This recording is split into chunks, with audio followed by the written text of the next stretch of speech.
दोस्तों, पूजा घर में घंटी बजाने वाले इस वीडियो को जरूर देखें, वरना हो जाओगे कंगाल। आती है भयंकर गरीबी। बोलो जय श्री राम, जय बजरंग बली की। दोस्तों, अगर आप पूजा घर में घंटी बजाते हैं तो यह वीडियो आपके लिए है। क्या आप जानते हैं कि एक छोटी सी गलती आपके घर में गरीबी का दरवाजा खोल सकती है? जी हां, आज हम आपको एक ऐसा रहस्य बताने जा रहे हैं जो आपको सचेत कर देगा।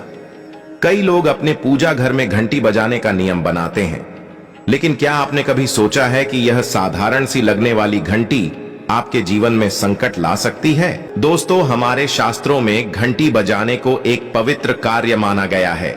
जब हम मंदिर या अपने घर के पूजा स्थल में घंटी बजाते हैं तो इसका उद्देश्य होता है कि बुरी शक्तियां वहां से दूर हों और देवी देवताओं की कृपा हमारे जीवन पर बनी रहे। लेकिन क्या आप जानते हैं, अगर घंटी सही तरीके से नहीं बजाई जाए या कुछ खास समय पर घंटी बजाने से बचा न जाए तो इसका प्रभाव उल्टा भी हो सकता है। यह असावधानी देवी देवताओं की नाराजगी का कारण बन सकती है, जिससे घर में दरिद्रता और कंगाली का प्रवेश हो सकता है। हमारे अर्षियों ने सदियों पहले ही इन नियमों का पालन करने की हिदायत दी थी, ताकि हम देवी देवताओं का सम्मान करते हुए उनके आशीर्वाद प्राप्त कर सकें, न कि उनके क्रोध का शिकार बने। दोस्तों, जब आप अपने पूजा घर में घंटी बजाते हैं तो कुछ विशेष बातों का ध्यान रखना अत्यंत आवश्यक है। सबसे पहली बात, घंटी बजाने का सही समय और दिन का चयन। माना जाता है कि सूर्योदय के समय और संध्या वंदना के समय घंटी बजाना सबसे शुभ होता है। इसके विपरीत आधी रात या अशुभ समय में घंटी बजाने से नकारात्मक शक्तियों का संचार होता है। बागेश्वर धाम सरकार के अनुसार जो लोग बिना सोचे समझे दिन रात किसी भी समय घंटी बजाते हैं, उनके घर में धीरे धीरे कंगाली और दरिद्रता घर कर जाती है। इसलिए अगर आप चाहते हैं कि आपके घर में समृद्धि बनी रहे तो इन सावधानियों का पालन करें। दोस्तों, हमारे सनातन धर्म में हर क्रिया का एक वैज्ञानिक और आध्यात्मिक महत्व होता है।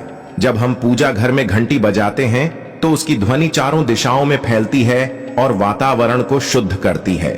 लेकिन यह तभी प्रभावी होती है जब इसे सही विधि और श्रद्धा से बजाया जाए। यदि आपने कभी बिना मन से या अज्ञानता के कारण घंटी बजाई है तो यह देवी देवताओं को अप्रसन्न। घर में समृद्धि बनाए रखने के लिए हमें न केवल घंटी का सही उपयोग करना चाहिए, बल्कि उसकी नियमित सफाई और पूजा स्थल की पवित्रता पर भी ध्यान देना चाहिए। ऐसा माना गया है कि अगर घंटी गंदगी से ढकी रहती है या उसकी आवाज अशुद्ध होती है तो देवी देवता वहां से दूर हो जाते हैं और उनके साथ ही घर से समृद्धि भी चली जाती है। दोस्तों, तो अब सवाल यह है कि कैसे बचें इस भयंकर दरिद्रता और गरीबी से। एक सरल उपाय यह है कि जब भी आप घंटी बजाएं, मन में अपने आराध्य का ध्यान करें और किसी भी तरह के नकारात्मक विचारों को दूर रखें। इसके अलावा आप अपने पूजा घर की नियमित रूप से सफाई करें, विशेषकर घंटी की। हर पूर्णिमा और अमावस्या के दिन घंटी को गंगा जल से शुद्ध करना अत्यंत लाभकारी माना गया है। ऐसा करने से न केवल आपके घर का वातावरण पवित्र रहता है, बल्कि समृद्धि और सुख शांति भी बनी रहती है। इस वीडियो को यहीं समाप्त करते हुए हम आशा करते हैं कि आप इन उपायों का पालन करेंगे और अपने घर में सुख समृद्धि बनाए रखेंगे। हमारे सनातन धर्म में हर क्रिया का एक वैज्ञानिक और आध्यात्मिक महत्व होता है। जब हम पूजा घर में घंटी बजाते हैं तो उसकी ध्वनि चारों दिशाओं में फैलती है और वातावरण को शुद्ध करती है। लेकिन यह तभी प्रभावी होती है जब इसे सही विधि और श्रद्धा से बजाया जाए। यदि आपने कभी बिना मन से या अज्ञानता के कारण घंटी बजाई है तो यह देवी देवताओं को अप्रसन्न कर। घर में समृद्धि बनाए रखने के लिए हमें न केवल घंटी का सही उपयोग करना चाहिए, बल्कि उसकी नियमित सफाई और पूजा स्थल की पवित्रता पर भी ध्यान देना चाहिए।